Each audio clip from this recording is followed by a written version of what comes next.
Have you ever imagined risking your own life to save a complete stranger? When this single dad dove into the cold ocean, he didn't know the woman trapped inside that sinking jet was one of the most powerful CEOs in the country. What happened the next morning would change his life forever. Before we go on, allow me to wish you peace and good health. Tell me from which country and at what time are you watching this story? The morning light came gently over Silverwood Lake, touching the still water like an old friend. Mist floated above the surface, soft as breath, and a pair of loons glided across the quiet expanse, calling to each other through the echoing valley. From the small wooden dock, a man in a worn flannel shirt cast his fishing line, his movements patient and practiced. His name was Landon Pierce, and he liked mornings that didn't ask anything of him. A few feet away, a 9-year-old boy lay on his stomach, elbows on an old blanket, a book about airplanes open before him. Eli, Landon's son, traced the picture of a jet with his finger, reading aloud the caption about lift and thrust. The boy's voice mixed with the low hum of the lake and the creak of the dock's timbers. Landon smiled faintly, the kind of smile that came without effort. Behind them, the cabin stood quiet among tall pines. The roof sagged slightly at the corner, and smoke curled from the chimney. Inside, an old percolator gurgled on the stove, filling the air with the smell of coffee and pine resin. A faded photograph hung by the window, a woman with kind eyes holding a toddler by the lakeshore. Her name was Grace, and though she'd been gone 6 years, her presence lingered in everything.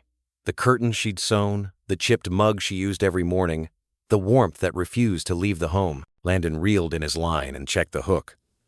"You learning anything new in that book, bud?" Eli looked up.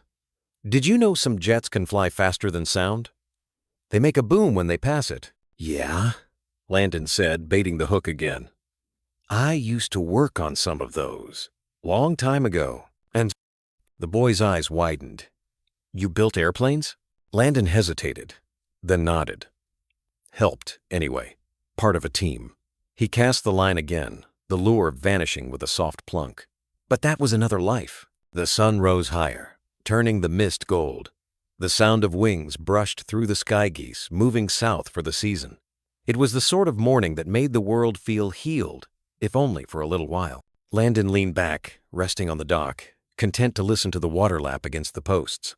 Then, out of nowhere, came a sound that didn't belong. A distant mechanical roar split the calm, faint at first, then growing louder. Landon looked up.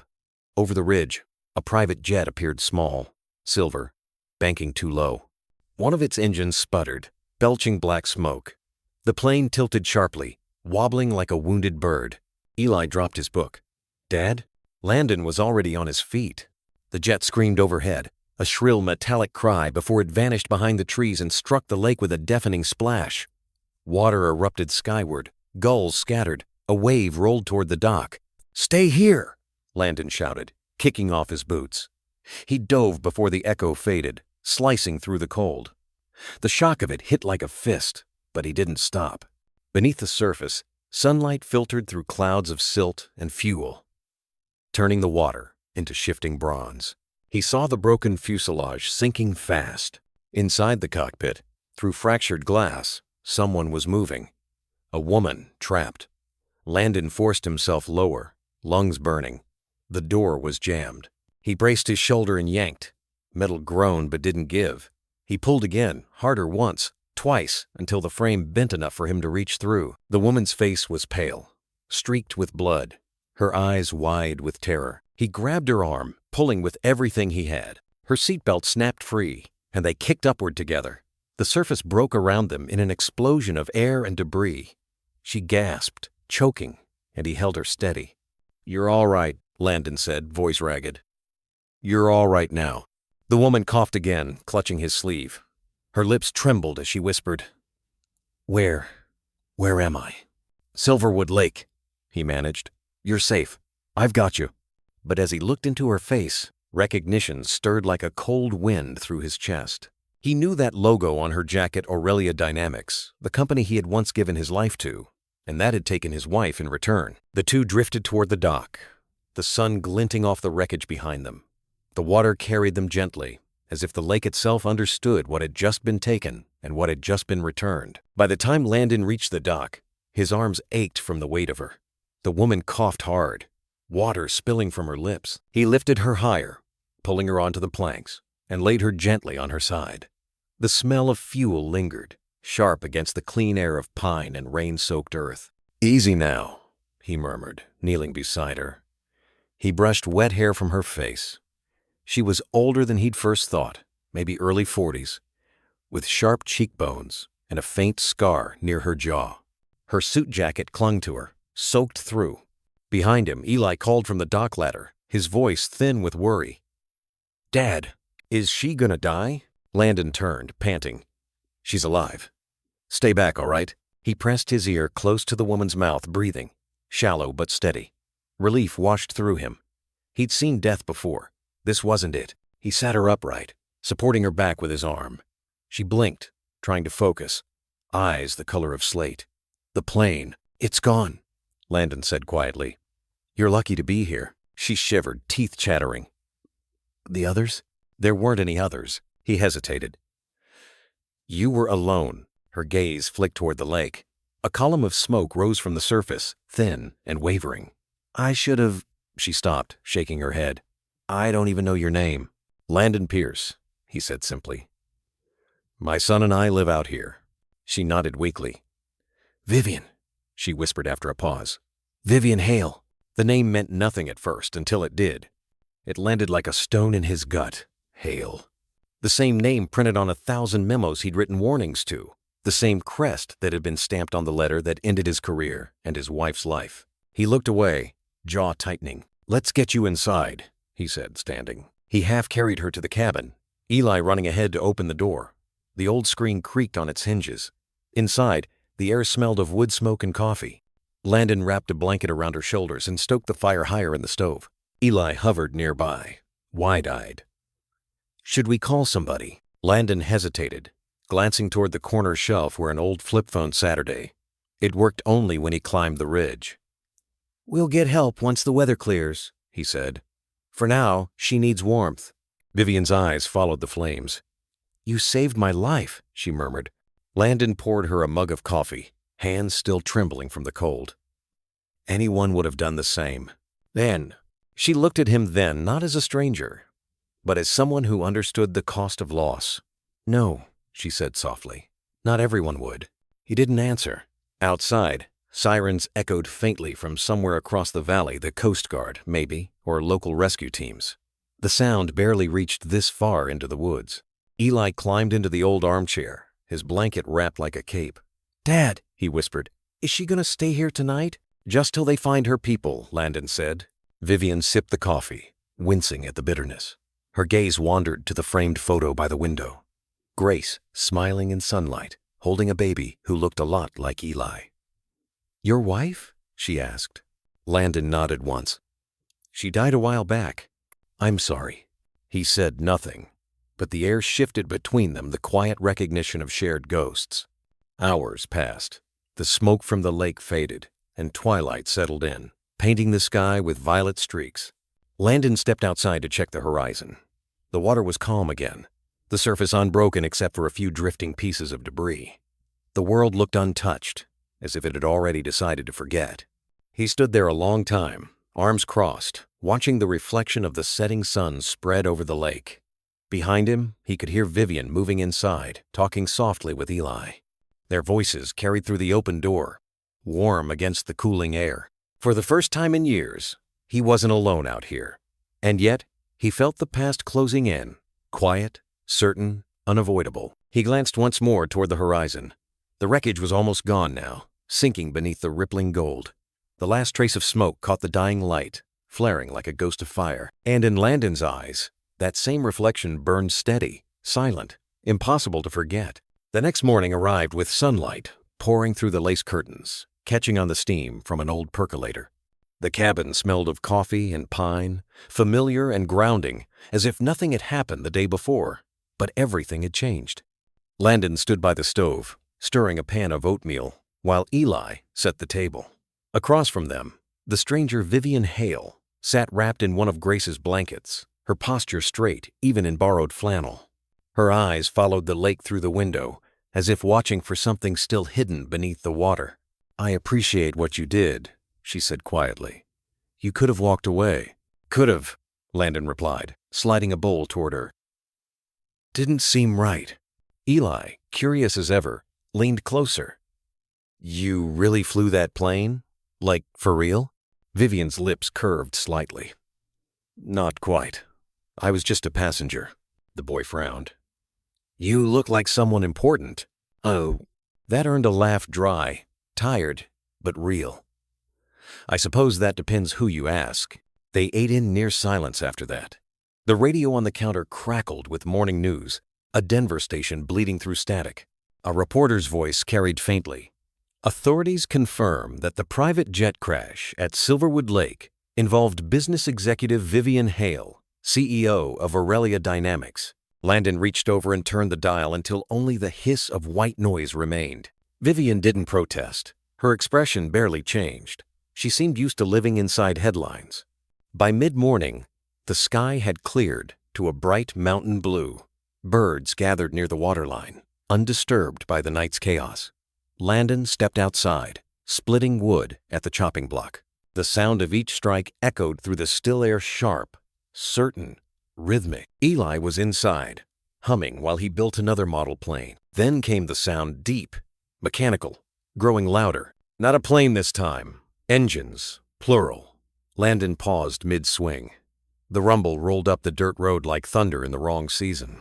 3 black Cadillacs emerged through the trees, polished bodies gleaming under the Colorado Sunday dust lifted behind them in long, slow ribbons. The sight alone didn't belong in this valley. Too perfect, too city, too deliberate.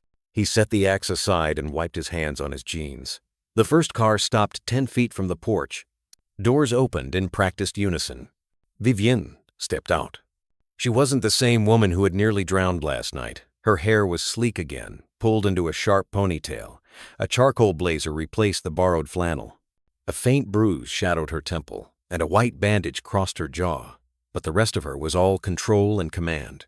Behind her came 2 men in dark suits, moving with quiet efficiency. One carried a tablet, the other a thick envelope sealed with a company logo Landon hadn't seen in years, Aurelia Dynamics. Vivian met his eyes across the gravel.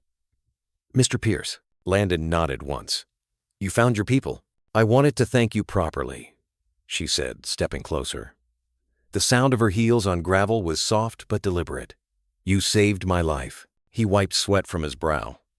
"Did what anyone would have done." "Not anyone," she said simply. Her assistant extended the envelope toward him with both hands, as if it were something sacred. "Our company wishes to offer compensation for your bravery. There's also a non-disclosure agreement, standard procedure." Landon didn't move. The envelope hung between them, heavy in the cool air. "I don't want money," he said finally, voice quiet but firm. "And I don't sign things anymore." Vivian's brow lifted slightly, curiosity flickering beneath her professional calm. "That sounds like experience talking." He gave a short nod toward the lake. "Experience tends to leave marks." A breeze stirred through the pines, scattering dust around their feet. For a long moment, the world seemed to hold its breath. Vivian studied his face, the scar near his wrist, the tired steadiness in his eyes. Then, from inside the cabin, Eli called out, "Dad, you need to see this." The boy stood in the doorway, glue on his hands, holding up a model plane with one wing missing. "It fell again." Landon managed a faint smile. "I'll fix it in a minute, bud." Vivian's gaze followed the boy, then drifted to the interior of the cabin. Through the open door, she saw a wall lined with neatly rolled blueprints, pinned beside an old photograph of a smiling woman holding a baby. She stepped closer to the doorway, her eyes narrowing as she recognized a small printed emblem at the corner of one drawing, Aurelia Dynamics. Vivian stared at the blueprint tacked above the workbench. The ink had faded, but the lines were still clear curves of a fuselage, notes in neat handwriting, calculations scribbled in the margins. At the bottom corner, her company's old logo sat beside a signature she hadn't seen in years. "Project Sparrow," she whispered. Landon's voice came from behind her. "Didn't think anyone remembered that name." She turned slowly. "You worked on this?" He leaned against the doorframe, arms crossed. "Used to lead the design team before they decided to outsource the ethics." Her breath caught. You're Landon Pierce from Research Division. Was, he said. A long time ago. She blinked, realization dawning. You were the engineer who filed the safety complaint. He said nothing, only met her gaze, and that silence was answer enough. For a moment, the air between them thickened with things neither could undo. I read your report, she said softly. Back then I didn't believe it. My father told me you were bitter, that you'd fabricated everything to cover your mistakes. Landon's jaw tightened. And you believed him? I did. Her voice faltered. Until last night. The boy's laughter from inside cut through the tension. Eli was holding his half-mended model, testing how the wing fit. Landon stepped past Vivian and crouched beside his son, showing him how to balance the weight with a steady hand. You don't fix planes by force, he said. You do it by listening to where they're off. Eli nodded seriously, trying again. The little craft glided a few feet before landing gently on the rug.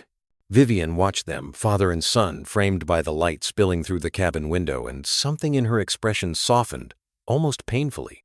When she finally spoke, her voice was quieter. Mr. Pierce, the crash wasn't random. The same design flaw you warned about it caused last night's failure. The truth is going to come out, and when it does, my family's name will burn with it. Landon didn't look up. Truth has a way of finding air. I want to make it right, she said. For what happened to your wife, and for what I ignored. He rose slowly, turning to face her. You can't fix the past with guilt, Miss Hale. You do it by standing in the light when it's hardest to face. She met his eyes, and for a heartbeat, the world seemed stripped of power, money, or titles, just two people standing at the edge of consequences. Outside, the men in suits shifted uncomfortably, glancing toward their watches. One approached. Miss Hale, the press is gathering in Denver. We should go. Vivian nodded, though her attention never left Landon. You'll hear from me soon, she said. He didn't answer. She hesitated, then reached into her jacket pocket and placed a small silver card on the workbench, her personal contact. If you ever decide to tell your side again, call me. I'll listen this time. Landon watched as she turned, her heels crunching on the gravel. The three Cadillacs waited like dark animals at rest, engines idling. Eli stepped onto the porch, squinting into the sunlight. Dad, who was that lady? He asked. Landon's gaze followed the cars as they rolled down the narrow road, dust swirling behind them. Someone from a world that forgot people like us, he said quietly. Eli frowned, thinking that over. Will she come back? Landon didn't answer right away.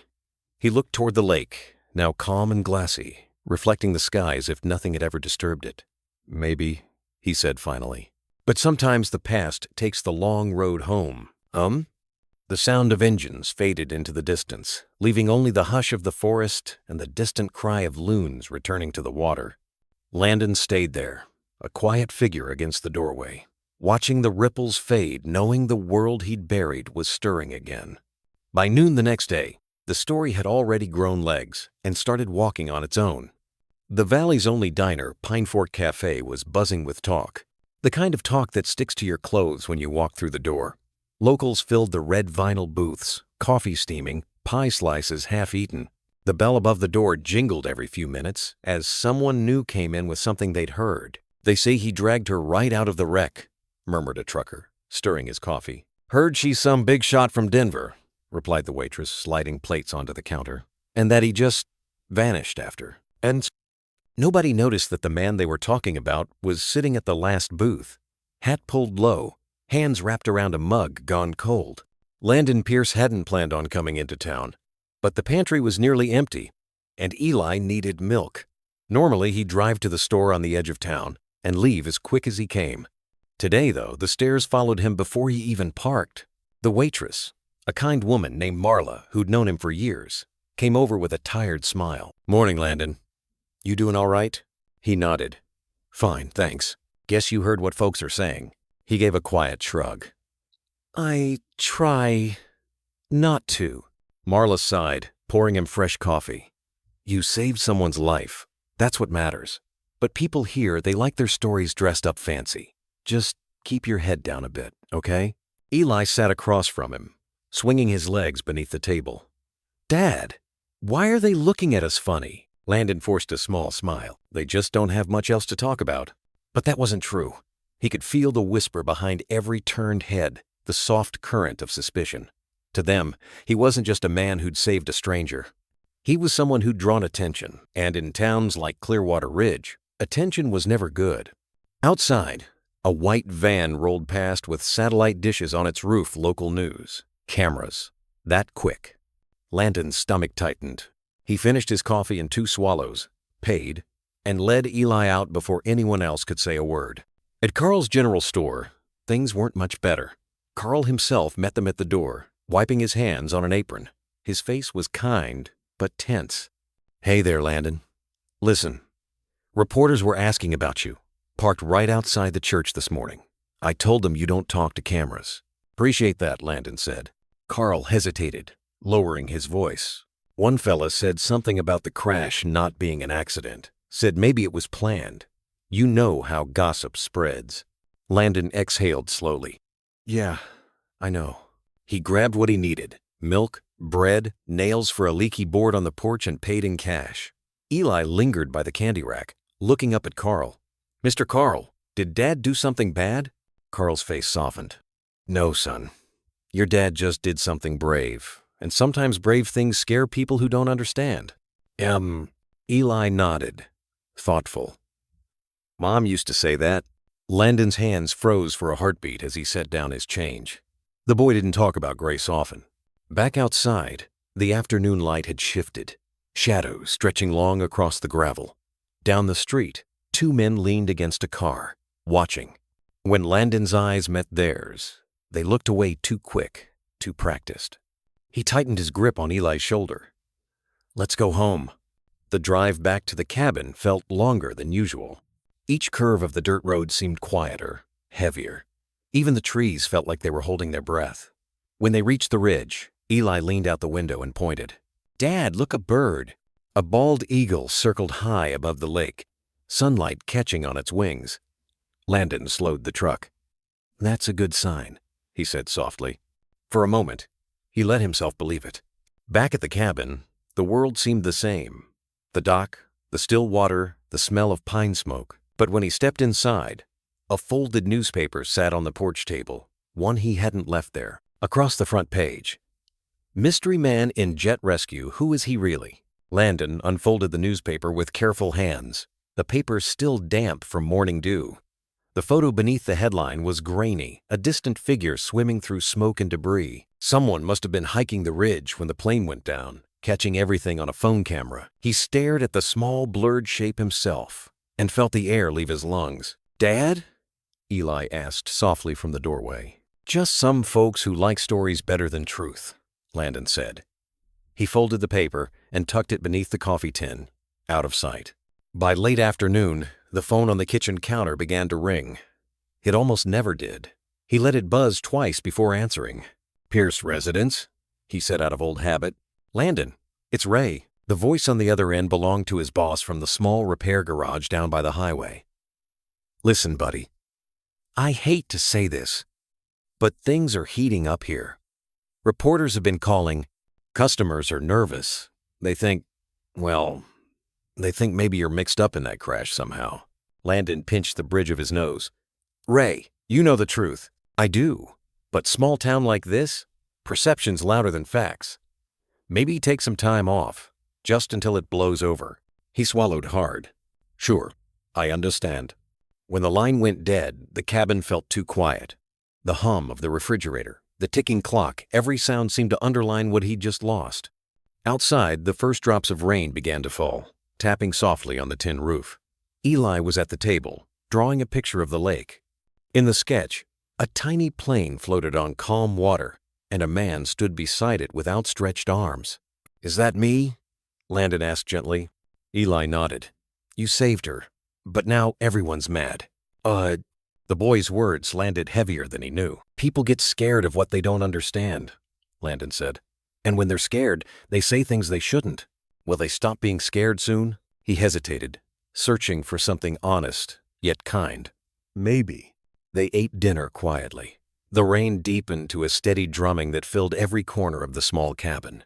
At one point, thunder rolled across the valley, and the lights flickered. Eli glanced up.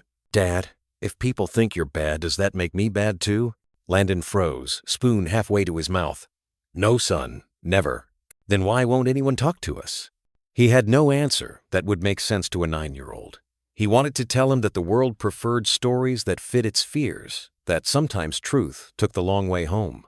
Instead, he reached across the table and took the boy's small hand. "Look at me, Eli. What matters is what's true between us. The rest will pass." "Oh." Eli nodded, though his eyes were wet. Later that night, after his son had fallen asleep, Landon stepped onto the porch.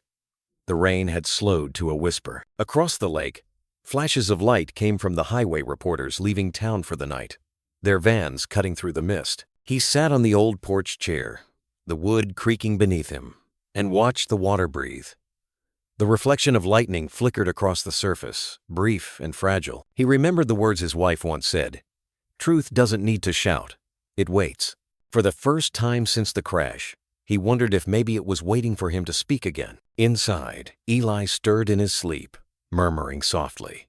Landon stood and went to close the door, but paused for one last look at the lake. It looked calm now, almost forgiving, but he knew better. Beneath that quiet surface lay pieces of metal and memory, tangled together, refusing to stay buried. He turned off the porch light. The cabin fell into darkness, broken only by the rhythm of the rain and the distant echo of thunder. And in that darkness, Landon whispered the words he wanted to believe, even if he couldn't yet. "It'll pass, kiddo. It always does." But deep down, he knew it wouldn't.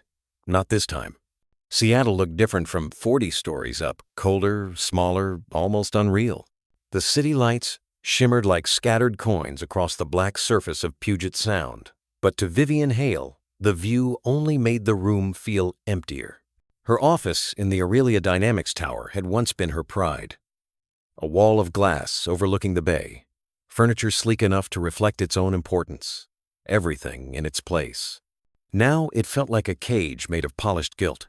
The crash still played in her mind, the sound of metal screaming, water closing overhead. The moment she saw a stranger's hand breaking through the flames to pull her into air. Every breath since had carried his name. Landon Pierce. She had spent the entire day chasing reports. Engineers, investigators, FAA inspectors all talking at once, none saying what she already feared. Something in the system had failed, and not by accident. On her desk sat a stack of files she'd pulled herself. They weren't part of any official investigation. They were older, dusty, marked Archive, 6 years prior. She hesitated only once before sliding the top folder open. Inside were email chains, internal memos, performance reviews. Her eyes moved quickly. Dates, signatures, approval codes. The language was painfully familiar. Subject: hydraulic control feedback variance, risk acknowledged. Production to continue. Her pulse quickened. Another file. Engineer L. Pierce recommends grounding pending redesign. The response, from her uncle Grant Hale, read in calm, bureaucratic poison. Flag noted.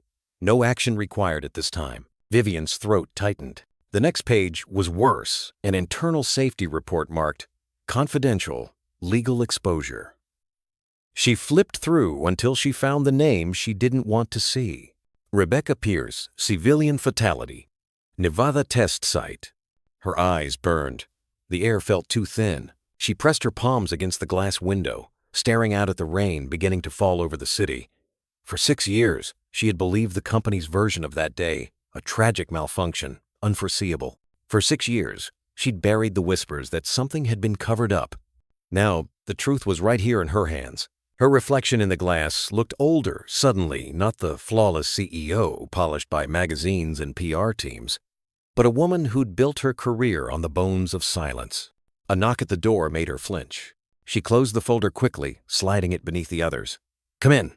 Her uncle Grant Hale entered, elegant as always in a navy suit that probably cost more than her first apartment. Silver hair, kind smile, the kind that had fooled investors and journalists for decades. "Working late again?" he asked, voice warm but practiced. "Trying to make sense of the reports," she said evenly. "Of course. The board is restless. They want a statement by tomorrow." He crossed the room, studying her carefully. "I heard you visited the man who pulled you out of that lake. Vivian's heart jumped, but her tone stayed neutral. "He saved my life. I thought he deserved to hear thank you from me, not a press release." Grant smiled faintly.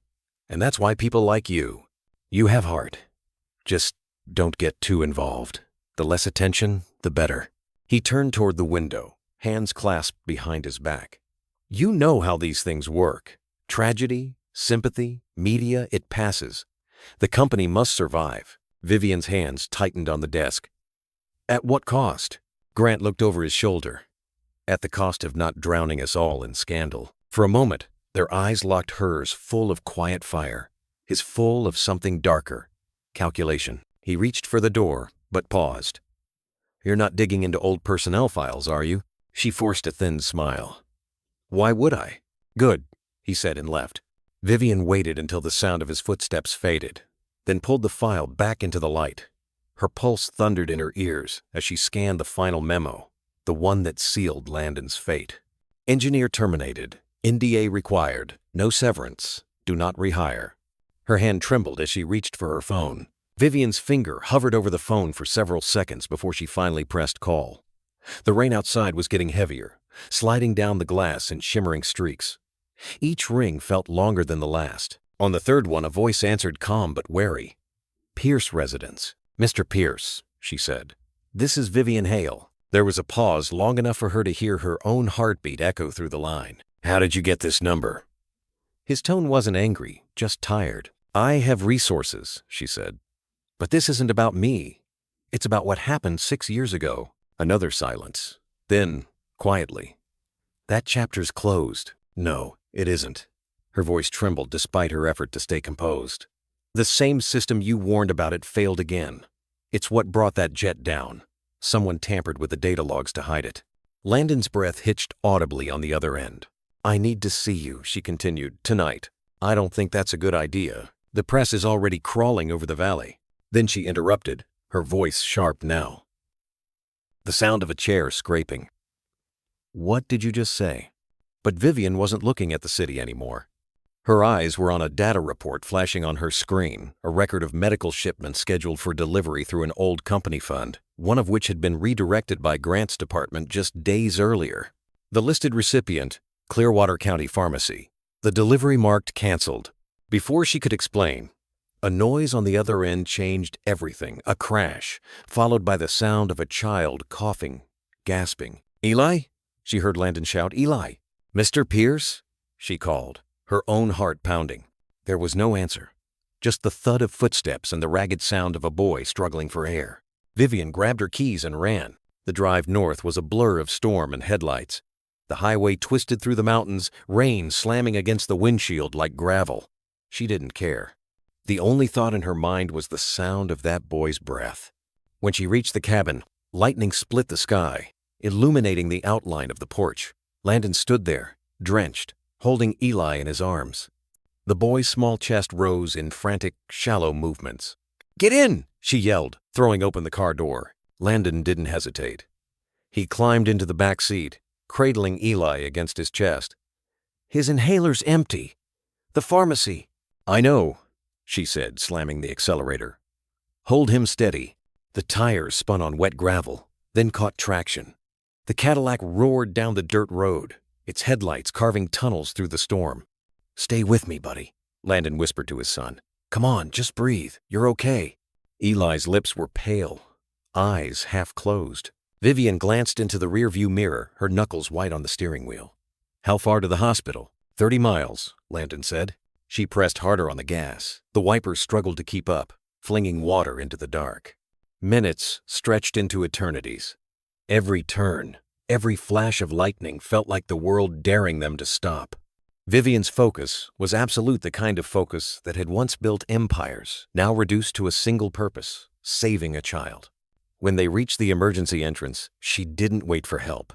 She hit the brakes, jumped out, and ran inside, shouting for assistance. Nurses appeared instantly, wheeling out a gurney. Landon laid Eli down, his hands shaking so badly he could barely speak. "His inhaler failed, please." The medical team moved fast. Oxygen, nebulizer, vitals. Within minutes, the boy's breathing slowed from frantic gasps to steady, rhythmic pulls of air. Landon slumped into a chair, soaked to the bone, every muscle trembling with exhaustion. Vivian stood nearby, rain dripping from her hair, mascara streaked down her face. Neither spoke for a long time. Finally, the doctor came out. "He's stable," he said. "You got him here just in time." Landon's head dropped into his hands. A sound escaped him, not quite a sob, not quite a laugh, something between relief and disbelief. Vivian sat beside him. "He's going to be okay. Em." He looked up at her then, eyes red. "You saved my boy." She shook her head. "You saved me first." He didn't answer, but for the first time in years, something in his expression softened. The distance between them, guilt, anger, silence, narrowed just a little.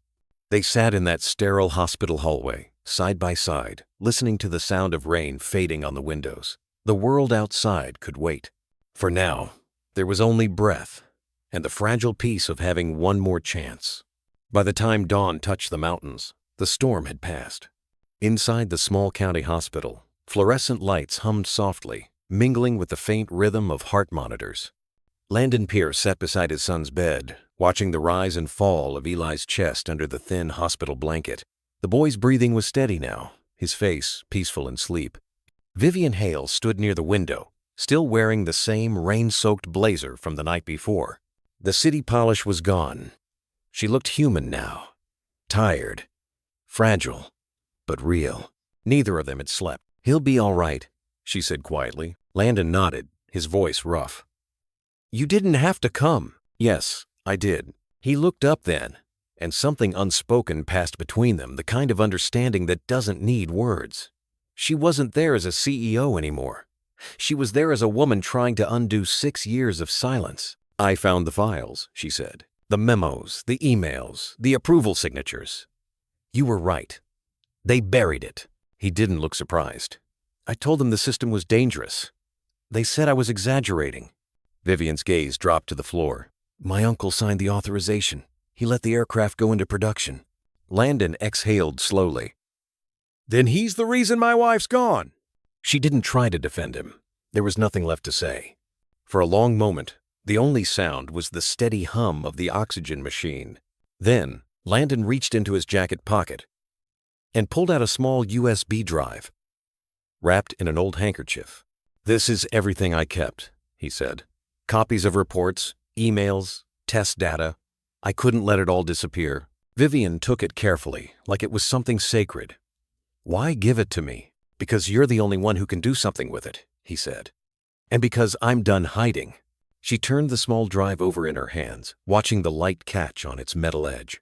"If I use this," she said softly, "it'll destroy my family's name, the company, the jobs, everything." Landon looked at her, his voice steady. "Truth doesn't destroy what's good. It only burns what was built on lies." Vivian's throat tightened. "You talk like someone who's already lost everything." He gave a small, tired smile. "That's why I've got nothing left to lose." A nurse entered briefly to check Eli's vitals, breaking the silence. When she left, Vivian turned back to the window. The sun was coming up, pale gold cutting through mist. "Once this starts," she said, "there's no going back." Landon stood and rested a hand on his son's shoulder. "Maybe that's the point." She nodded. "Then we'll need help. Someone neutral, someone who can verify the data before I take it to the board." "I know a name," Landon said. "Laura Simmons, independent forensic engineer. She used to audit aerospace safety systems. She won't play favorites." "Have?" Vivian pulled out her phone, already typing. "Set it up. I'll handle the rest." For the first time since the crash, there was something in her eyes that looked like purpose, not corporate composure conviction. She turned to go, then paused at the doorway. "Landon, thank you for trusting me." He looked back at his sleeping son. "Don't thank me yet." The meeting took place in a quiet corner office on the edge of downtown Seattle, far from the glass towers of Aurelia Dynamics. The rain had returned, tapping softly against the window, and the air smelled faintly of coffee and printer ink. Dr. Laura Simmons, a woman in her 50s with gray-streaked hair and sharp eyes behind half-moon glasses, sat at the head of a long table. A laptop glowed in front of her. its screen reflecting in her lenses. Landon and Vivian sat across from her. The USB drive lay between them, small and unassuming, yet heavy with consequence. "All right," Dr. Simmons said, plugging it in. "Let's see what we've got." The projector hummed to life, casting files and diagrams across the wall. Lines of text filled the screen, email chains, technical memos, scanned engineering reports. Vivian's heart pounded as the evidence unfolded piece by piece. One message read, "Subject: hydraulic control malfunction. Immediate action required. From L. Pierce. 2. Division Supervisor." Another, dated just 3 days later, carried the reply, "Your concerns are noted. Proceed with scheduled testing." Dr. Simmons scrolled silently, her expression darkening. "These are clear safety violations. Your engineers documented catastrophic failure rates and were ignored." Vivian nodded, her fingers tightening around hairpin. "Keep going." The next document was a scanned memo from the company's executive team. "Minor technical issue flagged by a junior engineer. Cost of recall, $2.3 billion. Recommend internal review only." Simmons stopped scrolling. "This one's damning." At the bottom of the page was a signature in blue ink, Grant Hale. For a long moment, no one spoke. Vivian stared at the name. It looked ordinary, harmless even, but it might as well have been carved into stone. "He knew," she whispered. "He knew and buried it." Landon's voice was calm, but there was something hollow beneath it. "He let them die to save a number on a balance sheet." Dr. Simmons leaned back, folding her arms. "This is enough to trigger a federal investigation. But you realize what happens once I file my report. It'll hit the FAA, the Justice Department, and the press all at once.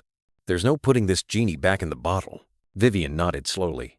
"Do it." Simmons studied her for a moment, as if measuring the weight of that choice. Then she said quietly, "All right, I'll prepare a certified report within 48 hours. When the meeting ended, they walked together to the parking garage below the building. The rain had softened into a drizzle, washing the city in silver light. At her car, Vivian turned to him. "You don't have to be part of this anymore. I can take it from here." Landon shook his head. "You won't make it alone. They'll fight dirty, and they'll make sure you take the fall." "Maybe that's what I deserve," she said quietly. He stepped closer. "You don't fix the past by carrying its weight. You fix it by facing it clean, honest, out in the open." For a moment, she looked like she might cry, but her voice stayed steady. "You really believe that?" "I have to," he said. "It's all I've got left." She smiled faintly. "Then I'll hold you to it." Landon glanced toward the rain-slick street. "When this goes public, you'll need someone to testify. Someone who was there." Vivian nodded. "Would you?" "I will." She hesitated, then reached out her hand. "Thank you, Landon, for not giving up even when we did." He took her hand. "You listened. That's more than most." They stood there for a moment, two people bound by truth, by loss, by the strange grace that sometimes follows disaster. When Vivian finally drove away, her reflection in the rearview mirror was different. Not the woman who had inherited a legacy, but one who had chosen to change it. Landon watched her taillights fade into the rain, his reflection flickering in the wet pavement. He didn't know what tomorrow would bring: subpoenas, cameras, maybe worse. But for the first time in years, the truth was no longer a burden carried in silence. It was a light, fragile but real, flickering through the fog. And somewhere deep inside, he felt his wife's words again, as if carried on the wind. The truth always rises, like air from the depths. He stood there until the sound of her engine disappeared, rain whispering on the hood of his truck. Then he turned toward the dark horizon and whispered back, "It's rising now." Thursday morning broke gray and cold over Seattle. From the 40th floor of the Aurelia Dynamics Tower, the city looked washed in silver fog. Inside, the boardroom glowed with sterile light, polished table gleaming, coffee steaming in porcelain cups no one would touch. Every seat was filled. Lawyers, executives, communications chiefs, all waiting for Vivian Hale, the woman whose survival had become both miracle and scandal. She entered last. No assistants, no entourage, just a leather folder tucked beneath her arm. Her steps echoed softly on the marble floor. At the head of the table sat Grant Hale, immaculate as always. He smiled when she approached, but it didn't reach his eyes. "Vivian," he said smoothly. "Good. Let's keep this brief. We need to align our message before the press conference." Her voice was calm, almost gentle. "I agree, but the message isn't what you think it is." A murmur rippled through the room. Grant frowned slightly. "You sound like you've already written a statement." "I have." She set the folder on the table and connected her tablet to the wall display. The projector hummed. The first image appeared in email dated 6 years ago. Subject: Hydraulic failure, risk immediate action required. From L. Pierce to Division Supervisor. The room shifted instantly. Chairs creaked. Eyes darted. "Vivian," Grant said, his tone sharpening. "What is this?" "The truth," she answered. She tapped the screen again. The next slide showed an internal memo, company letterhead bright against the white wall. "Minor technical issue flagged by a junior engineer. Cost of recall estimated at $2.3 billion. Recommend internal review only. M." At the bottom, in unmistakable blue ink, was Grant's signature. Gasps broke across the table. One of the older board members leaned forward. "If these documents are authentic—" "They are," Vivian said. "Verified by an independent forensic engineer." Grant rose slowly, his composure cracking. "You've lost your mind. Do you realize what you're doing? You're going to destroy this company." She met his stare. "No, Uncle. You did that when you chose profit over lives." "Ugh." Silence filled the room, heavy as lead. Another executive, pale and sweating, whispered, "This will go federal. The FAA, Dodge, they'll tear us apart." Vivian turned to face the entire board. "Let them. We should have been torn apart years ago.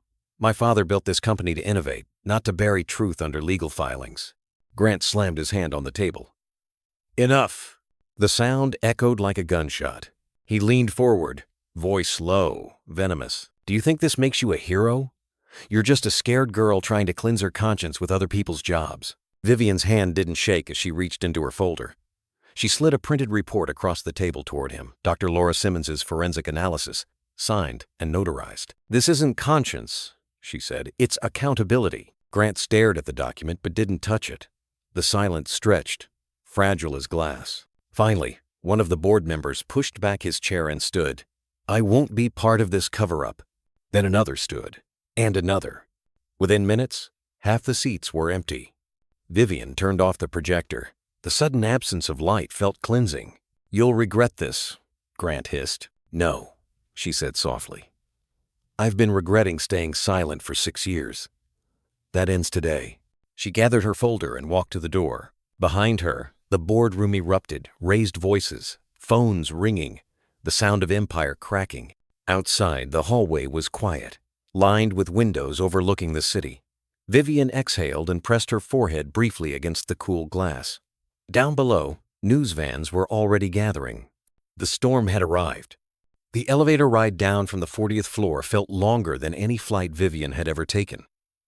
Each ding marked another floor between her and the world she had just dismantled. She stood alone, folder pressed to her chest, the faint tremor in her hands betraying what her face refused to show.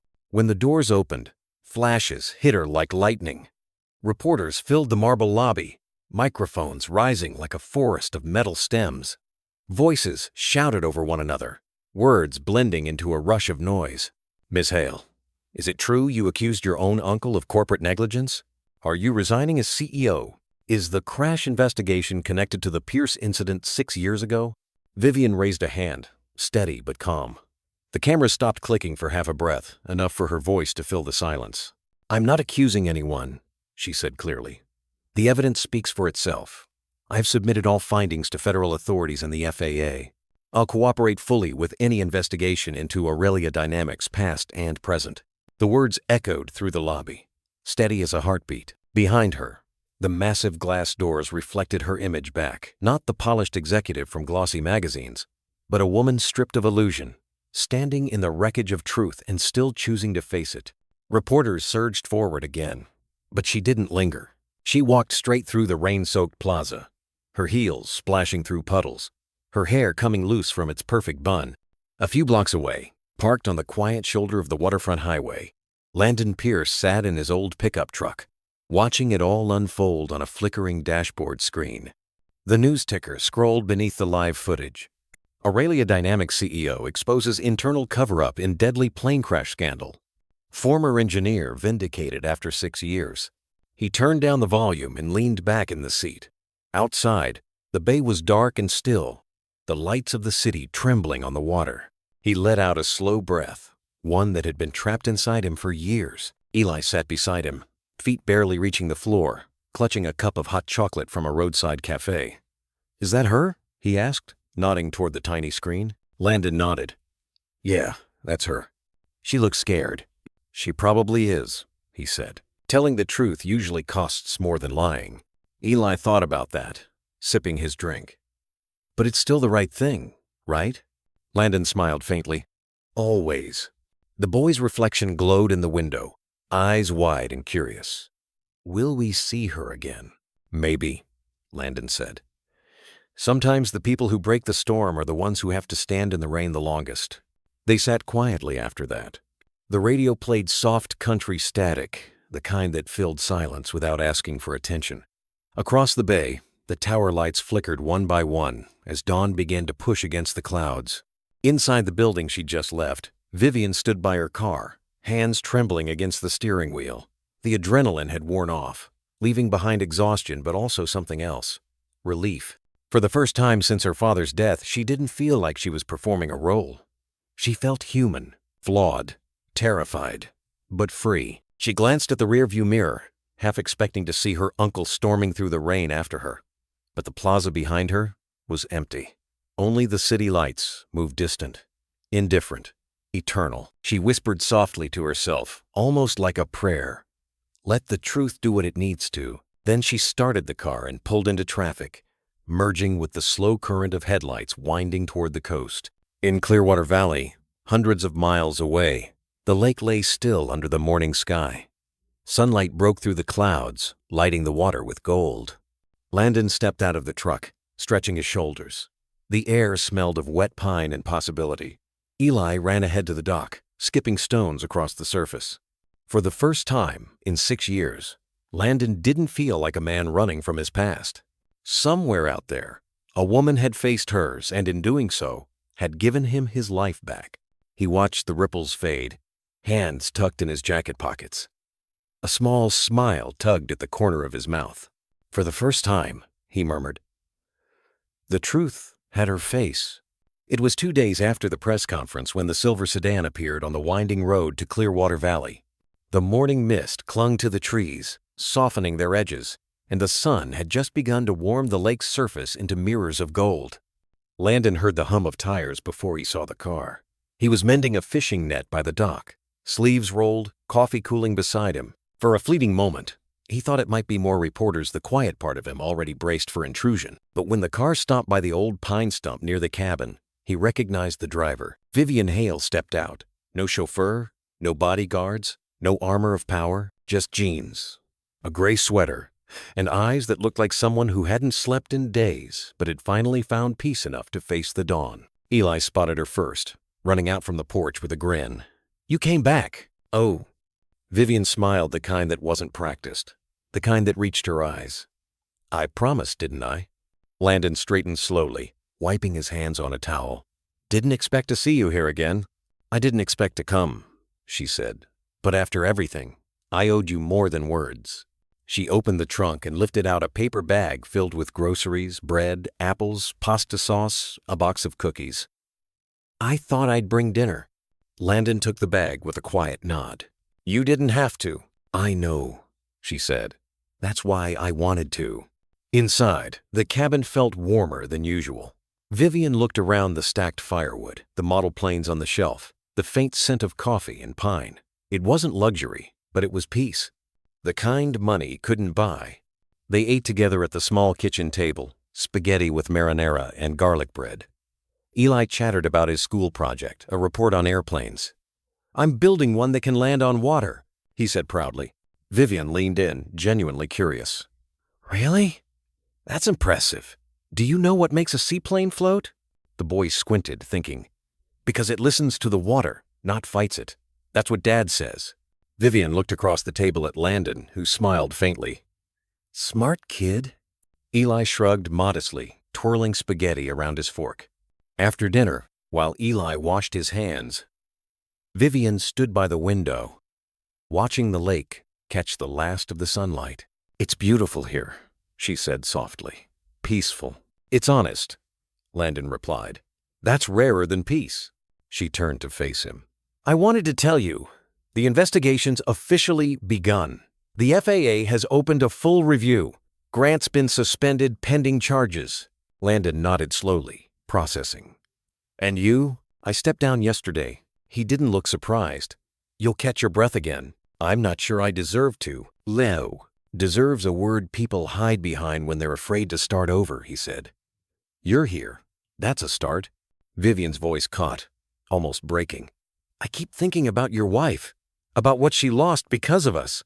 Landon glanced at the photos still pinned to the wall, Grace holding baby Eli, smiling beneath the same morning light that now filled the cabin. She'd have liked you, he said after a pause, because you didn't run when the truth got heavy. Vivian blinked back tears. I ran for years. Then maybe this is you stopping. The clock ticked softly. Outside, the wind rustled through pine needles like distant whispers. Eli came back proudly holding his model plane. Dad, look, I fixed the wing. Landon smiled. Look steady. Vivian knelt beside the boy, her voice gentle. It's perfect. You know, airplanes always find balance, even in the roughest air. Eli nodded seriously, as though she'd told him a secret. Like Dad says, you just have to keep flying. Vivian looked up at Landon, their eyes meeting in quiet understanding. The lake shimmered outside, gold fading into silver as the sun dipped behind the ridge. For the first time, the air between them didn't feel heavy. It felt possible. Night settled over Clearwater Lake, like a blanket of calm. Vivian sat on the porch steps, wrapped in one of Landon's old flannel blankets, the mug of cocoa warm in her hands. Inside, Eli's laughter floated through the wooden walls, a sound soft enough to mend something broken. Landon joined her, leaning against the railing. For a while, they just watched the water glow under the moonlight. You could have stayed angry forever, she said quietly. He shook his head. Anger burns everything it touches. I had to put it out before it burned what was left. Vivian looked down, her voice trembling. I thought justice would bring peace, but it just hurts in new ways. That's how you know it's real, he said. Silence lingered, not heavy, but human. When Eli's small voice called from inside. Dad? Vivian? Landon smiled. Time for bed, buddy. The boy peeked out, sleepy-eyed. Can we go fishing tomorrow? Vivian nodded. Only if you promise to teach me how. After Eli went back to bed, she turned toward the lake again. You should hate me, she whispered. Landon's tone was steady. Maybe once I did, but forgiveness, it's not for you. It's for me. Ugh. The moonlight caught in her eyes. I don't deserve that. He smiled faintly. Neither did I. But Grace taught me love's not about deserving. A long quiet followed, broken only by the crackle of the fire. When she finally rose to go inside, Vivian looked back at the lake, silver, still, infinite. The reflection trembled, like light learning to find its way home. Spring returned to Clearwater Valley quietly, like an apology whispered by the earth. The snow had melted from the ridges, and the lake shone silver beneath the soft morning light. Inside the cabin, the smell of pancakes and coffee drifted through the air. Landon flipped a pancake, while Vivian poured syrup for Eli, who was bent over his spelling book. Ready for your test? Landon asked. Eli nodded. Ready as I'll ever be. Vivian smiled. That's the courage of a real pilot. It had become their rhythm mornings filled with warmth instead of silence. Vivian had stayed, helping around the cabin, teaching Eli, repairing engines with Landon. None of them said it out loud, but they had quietly built a kind of family. When the mail came that day, 2 envelopes changed everything. Landon's was from the FAA clearing his record and acknowledging that his warnings had saved lives. Vivian's was from the new Aurelia board asking her to return, not as CEO, but as an advisor for a new foundation named after Landon's late wife, the Grace Pierce Memorial Fund.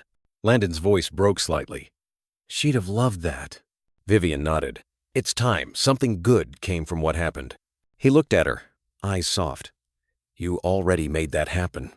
Outside, the lake reflected the morning sky, calm, forgiving, endless. For the first time in years, none of them felt like running.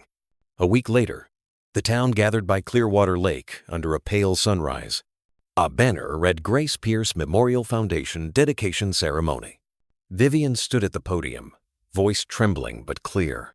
6 years ago, silence filled this valley. Today, we break that silence not with blame, but with hope. The truth found its way home through people brave enough to live it. People like Landon Pierce.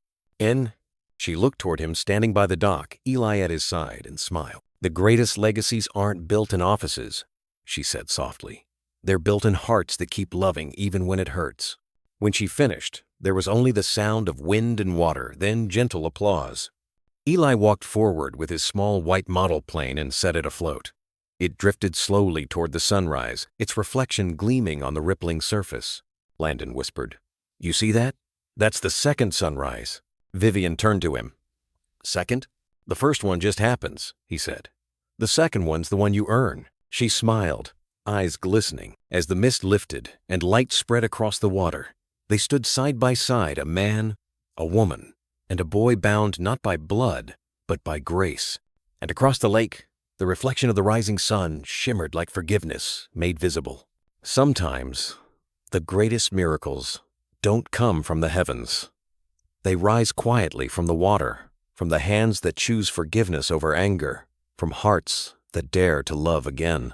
When the sun lifted over Clearwater Lake that morning, it didn't just light the sky, it lit the corners of 2 broken lives stitched back together by grace. Vivian found redemption not through power or apology, but through the simple courage of doing what was right. And Landon, who once believed the world had taken everything from him, learned that love doesn't end when life does. It just changes shape, waiting for us to recognize it again. Together, they built something stronger than justice or revenge. A quiet home, a warm breakfast table, a safe place where a boy could laugh without fear.